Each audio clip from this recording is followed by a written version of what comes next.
자, 우리 25강 들어가도록 하죠. 자, 528페이지입니다, 여러분들. 하게 되면 다시 한번 정리를 해볼게요. 자, 그래서 너무 중요하기 때문에 다시 한번 이제 25강에서 다시 공시제도를 다시 갑니다. 부동산 가격 공시라는 자체는 토지는 표준시 공시지가로 갑니다. 기준으로 가고요. 개별 공시가로 간다면 안 돼요. 그 다음에 공시 주체는 개별이 나오면 무조건 시장군수구청장이고 나머지는 다 국장이다. 자, 표준시 선정을 감정평가사가 합니다. 그래서 우리가 조사 선정을 하게 되면 표준시가 선정이 되고요. 그게 제곱미터당 10,000원이라면 사시지계에 우리가 그 밖에 요인 보정인데 사정 보정은 하지만 시점 수정을 해야 돼요. 공시 기준이 1월 1일이죠. 공시 날짜가 다 틀리겠죠. 이 시청 다 할 수 있습니다. 공실로부터 30일 내에 구두가 아니라 서면, 전자문서도 포함된다는 거 꼭 기억을 하시고요. 자, 토지공시제도가 만들어졌어요. 자, 그래서 우리가 표준시 공시지가에 대해서는 국장이 결정 공시하죠. 평가사가 매깁니다. 조사 선정해서. 그래서 이 개별 공시가는 국장이 토지 가격 표준표를 작성해서 시장군수구청장에 넘기면 개별 공시가에도 공무원이 매기겠죠. 그 검증 업무도 평가사가 하죠. 자, 앞쪽에서 봤지만 이 표준시 공시가에 대한 효력이 너무 많아요.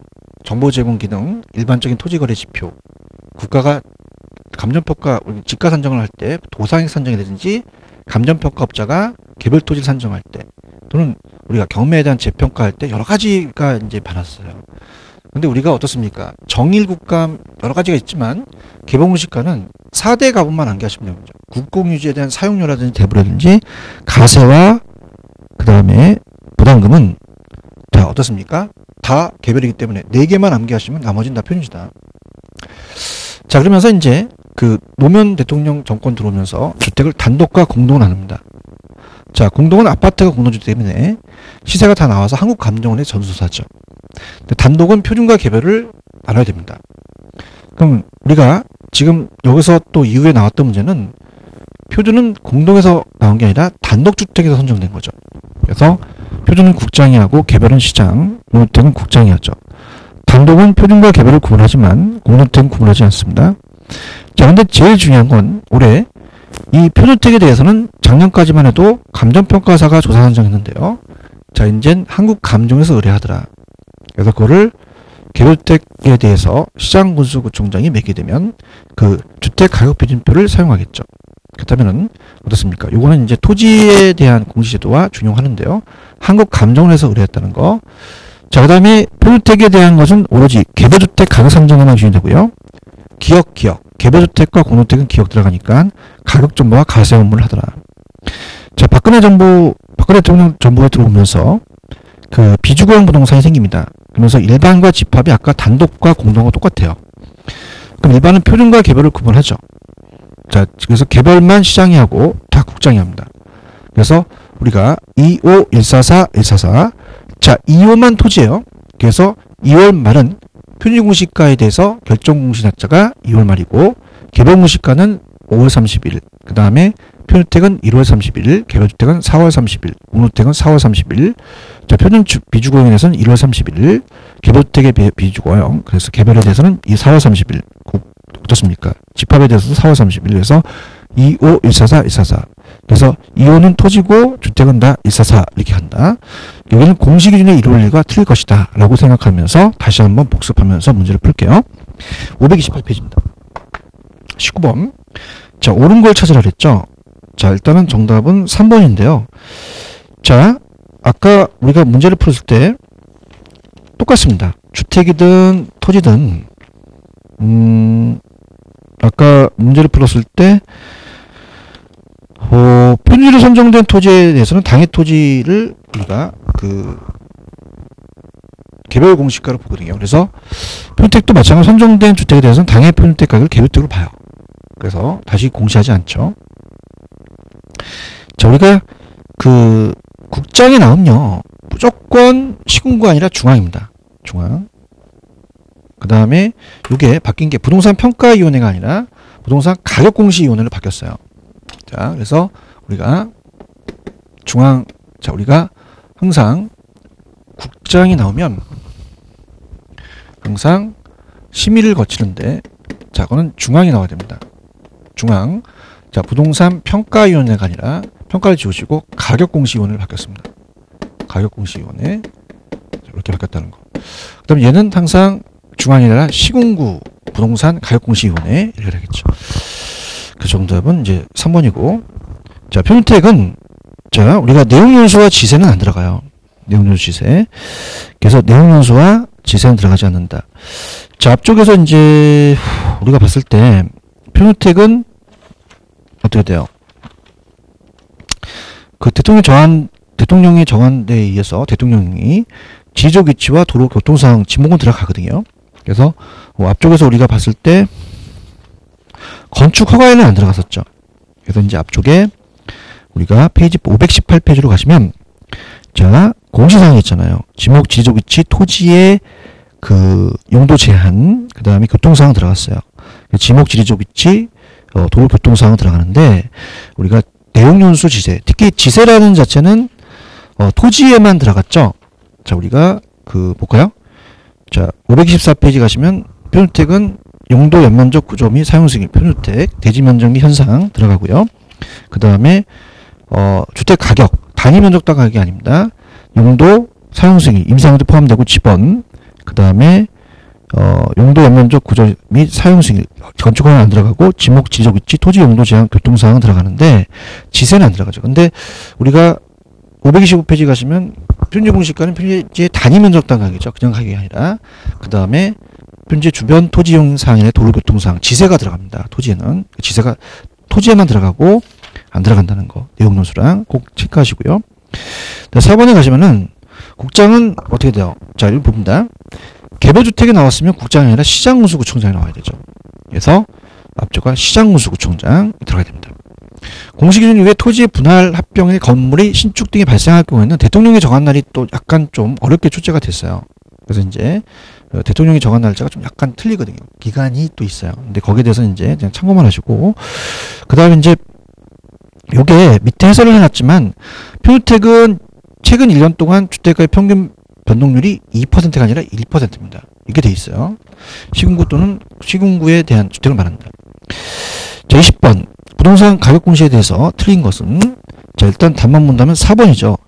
자, 우리가 아까 단독은, 자, 이 표준은 단독에서 나왔거든요.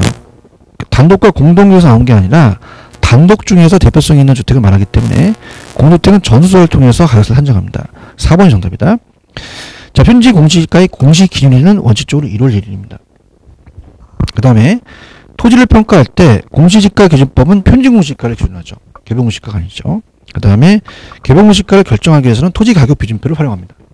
활용하고, 그 다음에 편의 공시가와 표준주택 가격 모두 다 이시청이 가능하죠. 자, 그 다음에 21번 갑니다. 작년 문제예요. 자, 일단 1번부터 하셨는데 개별 공시가에 대한 이의가 있는 자는 개별 공시가 결정 공시를 60일이 아니라 30일이죠. 시작할 수 있다. 자, 국장은 표준지의 가격을 산정할 때는 그 타당성에 대해서는 행정자치부 장관의 검증을 받는 게 아니죠. 틀린 지부입니다. 검증을 받는 게 아닙니다. 그 다음에 자, 국장은 일단의 공동주택 중에서 선정된 표준택에 대해서는, 자, 어떻습니까? 공동주택이 아니죠. 단독주택 중에서 선정된 표준택에 대해서는 매년 공시 기준 현재 적정가격을 조사한 평가를 이렇게 하셔야 되고요. 그 다음에 이제 합병에 대해서 항상 그 앞쪽에서도 나왔었지만 합병 분할에 대해서는 대통령이 정하는 게 있어요.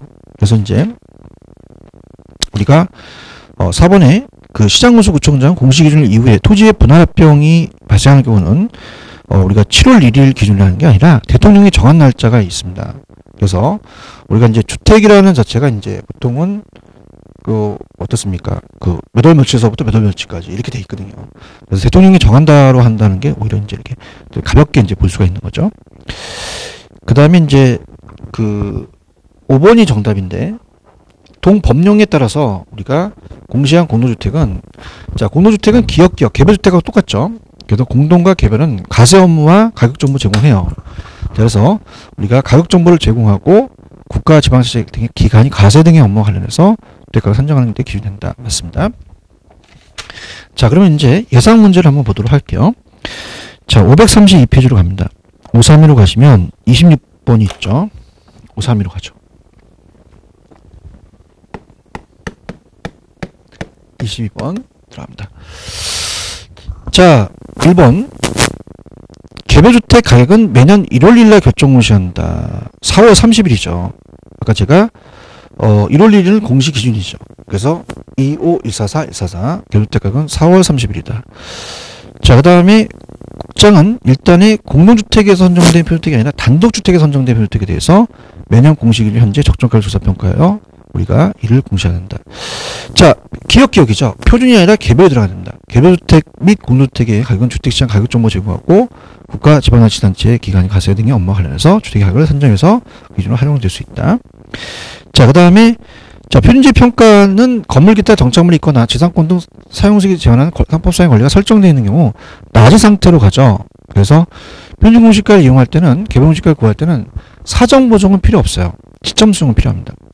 그 다음에 시장공시 구청장은 개별 공시가에 대한 이의시청을 한 날부터가 아니라 우리가 어떻습니까? 이의시청 기간이 만료된 날부터 이렇게 하시죠. 30일 이내에 이의시청 심사하여 그 결과를 시청인에게 서명으로 통지할 수 있다. 통지하여야 한다. 그 다음에 자, 공주택 가격에 대한 이의가 있는 자는 공주택 가격 공시 기준이 아니라 공시일로부터 30일 이내죠. 그래서 서면으로 국장한테 이의시청한다. 이렇게 보시고요. 그 다음 이제 28번은 중요합니다. 왜냐하면 기준 시점이라는 자체가 또 출제가 될 가능성이 커요. 이 기준점은 이제 또 우리가 봐야 됩니다. 가장 올바른 거. 자, 1번. 기준점은 물건이 가격조사를 시작한 일자가 아니라 가격조사를 완료한 일자고요. 감정평가사 필수 기재사항은 맞습니다.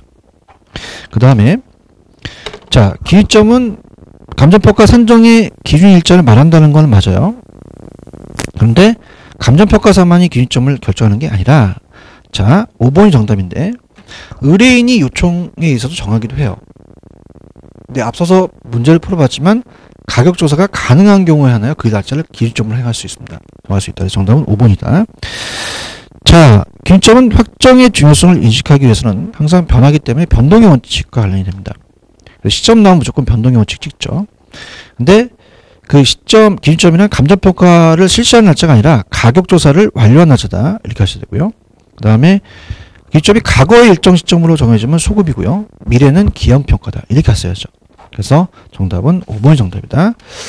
자, 그 다음에 아직 출제가 되진 않았는데요. 우리가 이제 넘기시면은 공시지가 표준지의 선정기준이라는 게 있어요.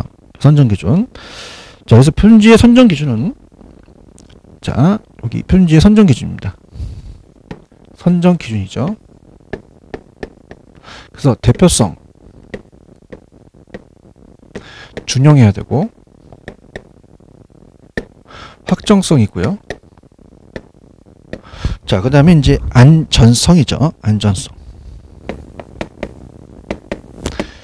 자, 그 토지가 대표가 돼야 돼요. 너무 지가가 낮거나 높으면 안 되죠. 그래서 일단 토지에 있어서 용도별 지가순을 대표할 수 있는 토지가 된다. 우리가 반에도 반장이 있잖아요. 대표가 돼야 되고요. 중형성, 토지 용상이나 현상 면적들이 표준적인, 형상적인 게 우리가 일단 그 형상이라든지 생긴 모양이 표준적이 되고, 그 다음에 확정성은 누가 봐도 구분이 명확하게 됩니다. 위치 쉽게 확인해야 되고요. 안정성은 일시적이면 안 돼요. 표준 선정 대상 지역의 일반적인 용도가 적합할 때 그 일시적인 이용은 아니라 계속적이 된다, 지속적이 된다. 이렇게 보시면 됩니다. 자, 그래서 우리가 이제 그 어떻습니까? 대중일을 확안자. 그래서 대중확안 이렇게 대중일을 확안자, 대중확안 이렇게 해서 암기하시면 될 것 같습니다. 자, 그렇게 해서 정리를 해볼게요. 자, 그래서 이제 앞서도 제가 말씀드렸지만, 자, 마지막 시간은 이제 좀 정리하는 식으로 제가 말씀을 좀 드린다고 했죠. 자, 그래서 우리 앞에 차례로 가셔서 전반적인 걸 이제 다 볼게요. 전반적인 거. 자, 그래서 전반적인 거 살펴봤을 때 공부를 이렇게 좀 했으면 좋겠다라는 겁니다. 자, 그래서 마지막 우리 종강을 하는데요. 이번 25강이. 자, 우리가 총론 파트. 자, 총론 파트는 문제가 세 문제에서 네 문제가 떠요. 자, 그래서 부동산의 개념, 분류, 특성 이렇게 세 문제가 뜬다는 거. 자, 그다음에 수요 공급 파트는 문제가 나온다면은 한 세 문제에서 네 문제입니다. 자, 그래서 어떻습니까? 자체적으로 우리가 수용급에 대한 그 개념 물어보고요. 유량저량이라는 게 있었죠. 그 다음에 이제 그 탄력성이라는 거 그런 식으로 이제 보시고요. 자, 경기 변동은 한 문제입니다. 경기 변동은 한 문제나 두 문제예요. 거미줄까지 뜨면 한 문제나 두 문제이기 때문에 이렇게 보시고요. 그 다음에 시장 파트, 시장 논인 자체는 우리가 한 두 문제에서 한 세 문제 정도. 그래서 이제 시장의 특성이라든지 기능을 갖고 비교하고요. 주택시장의 하향여과, 상향여과, 여가정과 주거분리, 효율적 시장하고 할당효율적 시장이라는 게 있죠. 그렇게 보시고요. 그 다음에 지대도는 하나입니다. 하나. 지대도는 우리가 고전화파와 신고전화파. 그 다음에 마르크스와 리카르도. 그 다음에 이제 그 외의 학자들, 튜넨, 알론소, 그 다음에 마샬의 준지대, 그때 파레토의 경제지대 이런 거. 그 다음에 이제 공간구조론이라는 것은 요것도 이제 하나 정도 나오는데요. 자, 우리가 그 버제스의 동심원, 호이트의 선형, 페리스와 얼만의 다익심이라는 거 이렇게 보시고요. 그 다음에 입지론은 상업지론 위주로 나올 수가 있어요. 여기도 한 문제나 두 문제인데 한 문제 정도가 예상이 되죠. 또 이제 계산 문제가 출제가 될 수 있기 때문에 자, 네일리가 계속 출제가 됐기 때문에 허프의 확률 모형 위주로 좀 가달라고 말씀을 드립니다. 상업지는 이제 크리스탈러의 중심지론이나 그 다음에 이제 입지에 대한 유형, 입지, 그래서 집심, 집재, 이런 산재 이런 것들 이제 살펴보셔야 되고요. 자, 부동산 정책 파트는 자, 우리가 나온다면은 네 문제에서 한 다섯 문제죠. 그래서 우리가 그 토지 문제 같은 거는 집가구 같은 걸 물어보고요. 주택은 주택 보급률, 그 다음에 토지 정책에서는 특히 이제 외부 효과라는 자체에 시장 실패의 원인, 시장에 정부가 개입하는 근거, 그래서 원인 이런 것들이 이제 그 공공재라는 자체를 좀 주의 있게 보십시오. 감정평가 시험 문제 공공재가 비경합 비배제라는 게 빠져나왔었거든요. 과소생산, 외부 효과도 시장 실패 원인이니까 정부가 개입한다. 그러니까 정부에 대한 개입에 대한 근거, 정치적과 경제적. 그래서 저독이라는 자체의 정부의 그 어때요? 저독층을 위한 정부에 대한 소득 분배에 대한 정치적 기능과 시장이 효율적인 자원 배분을 못해서 그 시장의 실패라는 경제적 기능을 가지고 우리가 이유를 보죠. 그 다음에 이제 그 시장에 개입하는 수단이죠. 그것이 토지정책은 토지이용 규제에 직접 개입, 간접 개입이 있는데 특히 직접적 수단하고 간접적 수단이 거의 100%라고 볼 수 있어요. 그래서 우리가 감정평가 시험 문제 토지은행이라는 자체가 공공토지 비축이잖아요. 그게 직접이고 토지 세제가 간접이라는 거 그렇게 꼭 비교해 주시고요. 그 다음에 지역지구제라는 건 간혹가다 이제 공법 문제로 잠깐 나옵니다. 2차 과목을 또 공부하신 분들은 또 공법 문제를 또 쉽게 나올 수 있으니까 그렇게 가시고요. 이 토지은행은 우리나라에 이제 그 TDR 같은 경우는 아직 시행되고 있지는 않죠. TDR은 지역지구제 보완책으로서 형평성을 추구하는 목적이죠. 토지은행은 공공토지 비축에 관한 법률에 의해서 우리나라가 있습니다. 그래서 그렇게 보시고요. 자, 도시정책은 이제 조세에 대한 전가라든지 귀착, 그 다음에 이제 이런 것들 우리가 물어볼 수 있습니다. 자, 투자론입니다. 투자론은 이제 6에서 한 7문제 정도 출제가 된다는 거. 그래서 지렛대 효과라든지 부동산 투자의 위험의 종류, 수익률, 기대 수익률, 요구 수익률, 실현 수익률. 그래서 기대가 요구보다 커야 되고 투자 가치가 시장 가치보다 커야 됩니다. 위험의 처리와 관리 방법, 그 다음에 위험에 대한 태도, 위험 회피형, 위험 중리, 위험 추구형, 그 다음에 이제 거기에 대해서 평균을 수익으로 분산하는 위험이다. 이 기대 수익률을 구하는 곱해서 더한다는 계산 문제가 기대 수익률에 대해서 포트폴리오에서 나올 수도 있어요. 특히 포트폴리오는 무조건 문제가 뜬다는 거. 화폐시장 가치, 미래 가치와 현재 가치가 있고 연금의 내가계수와 현가계수가 시험 문제 계산 문제가 나오죠. 그 다음에 현금 수지에 대한 측정은 무조건 100%인데 가공기 융순 부세형세라는 우리가 운영수지와 그 다음에 매도가격서부터 시작되는 매각에 대한 현금 흐름을 보시는데 영업현금 흐름이 더 잘 나와요. 그 다음에 우리가 할인현금 수지 분석법이라는 자체, 가장 DCF는 가장 잘 뜨고요. 어림셈법, 그 다음에 비율분석법. 특히 할인현금 수지 분석법은 순현가라든지 현가가 붙으면 고려하고 내부실과 수익성을 고려하는데 다른 건 고려하지 않는다. 자, 그 다음에 부동산 금융론은 나온다면 한 5에서 한 6. LTV와 DTI 나오겠죠. 문제를 풀어봤지만 부채 감당률 하면서 작년에 LTV와 부채 감당률에 대한 상가에 대한 최대 대출 가능 금액을 냈거든요. 요번에 LTV와 DTI입니다. 그래서 LTV와 DTI를 규제한다는 것은 퍼센트를 낮추는 거죠. 예전에 이제 DTI와 LTV를 완화했을 때는 상향 조정시켰거든요. 근데 하향 조정시켜서 대출 규제를 해서 우리가 얼마만큼 또 감소했느냐 나올 수 있다는 거 꼭 가져가시고, 지분금융과 부채금융과 매자님금융은 나올 가능성이 높습니다. 꼭 체크하시고요. 고정금리가 있으면 변동금리가 있고요. 자, 고정금리에 몇 년 거치 몇 년 상한이라는 얘기 들어오셨잖아요.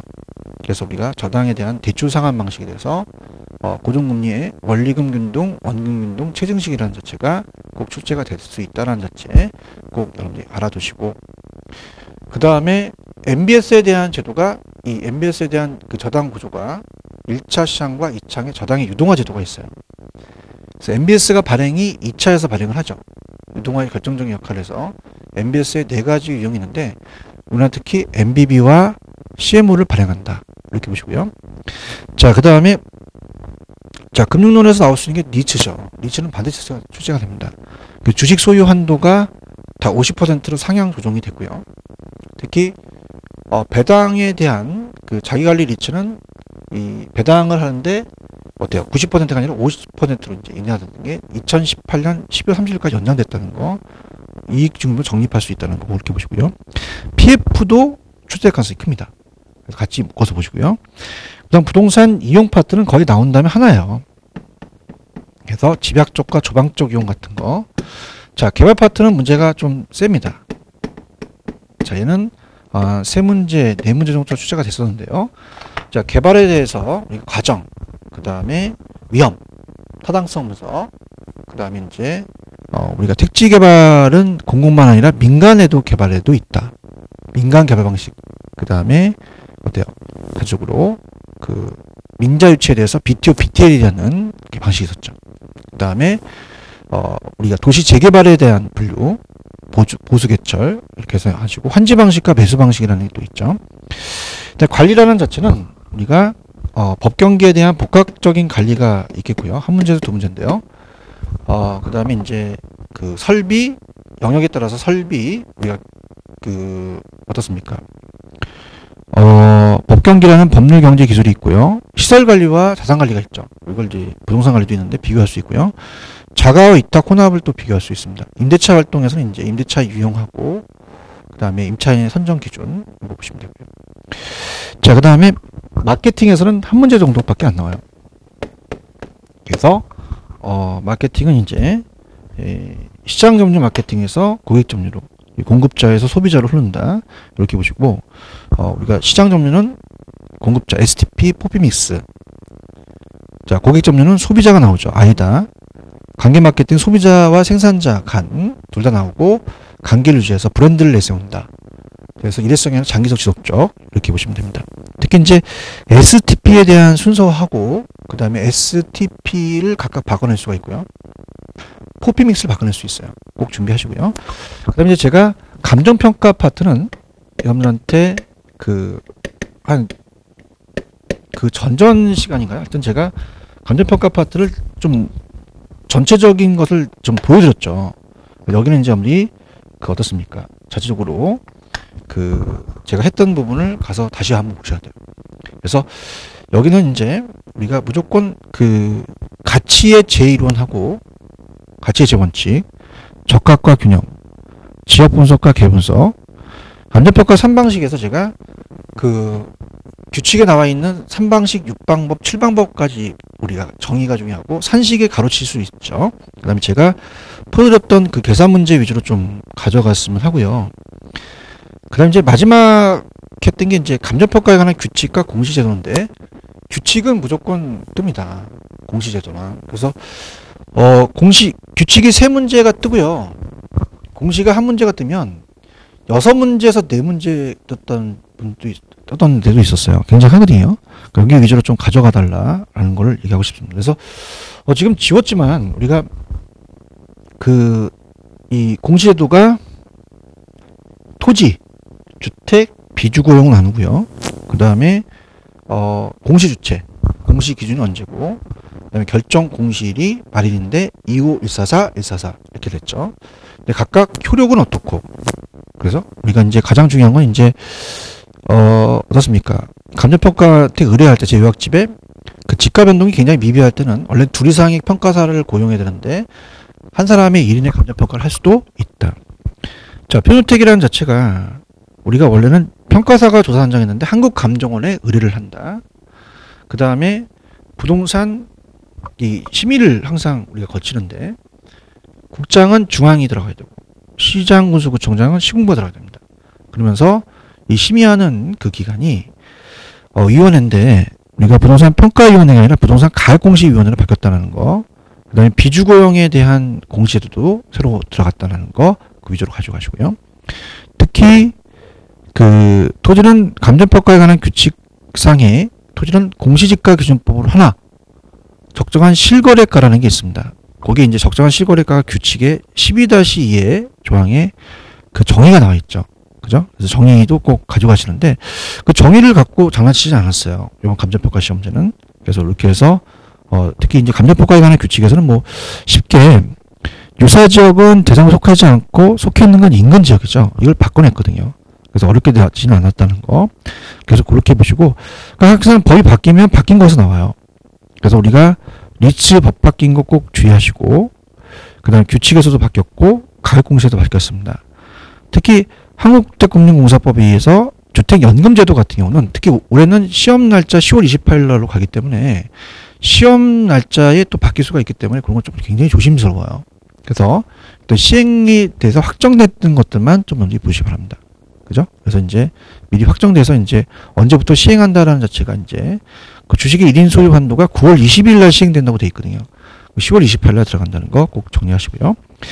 자, 그래서 지금까지 25강으로 이제 완강을 합니다. 그래서 여러분이 지금까지 수고를 많이 하셨죠. 그래서 여러분이 최대한 뭐 요약강 기본서 강의를 들으셨고, 그 다음에 요약 강의, 그 다음에 기출문제집, 그 다음에 요약집 강의 많이 들으셨죠. 그 다음에 이제 또 문제집까지 갔는데 총 정리를 하면서 여러분이 틀려 하시는 것이 계속 틀리거든요. 그러니까 그런 오답 노트를 좀 만들어서 체크를 하셔서 시험장 가실 때까지 그 오답 노트를 딱 체크하셔서 한 번에 이제 시험장 가시기 전에 딱 보시면 좋아요. 그래서 계산 문제도 여러분들이 그 기출문제를 가지고 좀 많이 냅니다. 기출문제를 좀 많이 보시고 항상 기출문제를 또 돌려내기 때문에 항상 기출문제 위주로 가시고 또 예상문제 같은 경우는 다 풀진 않았어요. 제가 중요한 것들은 이제 나올 수 있다는 예상문제만 보고 갔으니까 충분히 그 강의를 들으시면 뭐 충분히 이제 무난하게 이제 합격하실 겁니다. 그래서 지금까지 이제 그 전체적인 흐름을 봐서 이 25강까지 문제집으로서 종강을 하는데요. 그래서 여러분들이 이제 지금까지 공부를 하셨던 거를 충분히 발휘하시고요. 항상 시험 때는 또 떨립니다. 떨지 마시고 항상 자신감 있게 여러분들이 했던 공부에 대한 거를 차근차근히 하셔서 모두 합격을 하셨으면 좋겠습니다. 그래서 좋은 성적을 가지셔서 합격에 대한 것을 항상 저는 기원하겠습니다. 자, 그래서 이렇게 이제 마지막 강의입니다. 25강의. 그래서 이제 여러분이 꼭 이번 시험에 합격하셔서 좋은 성과가 있길 바랍니다. 그래서 시험장 갈 때까지는 약간 시간이 남았죠. 그래서 건강관리 되게 중요합니다. 건강이 제일 중요하고 또 시험장 가서 또 컨디션이 안 좋을 수 있거든요. 그러니까 준비하셔서 학교론 같은 경우는 이론이기 때문에 어렵죠. 그래서 지금까지 했던 거를 잘 요약하셔서 꼭 이번 28회 때 합격을 기원하면서 이번 강의를 마치도록 하겠습니다. 그래서 전반적인 내용을 좀 정리를 하셔서 철저하게 우리가 시험장에 가셔서 좀 합격을 좀 꼭 하셔서 또 좋은 또 성과가 있길 바랍니다. 자, 그래서 지금 그 전체적인 틀을 가셔서 정리를 하실 때죠. 정리하시고 꼭 영리 합격을 기원하겠습니다. 자, 지금까지 수고하셨습니다. 화이팅!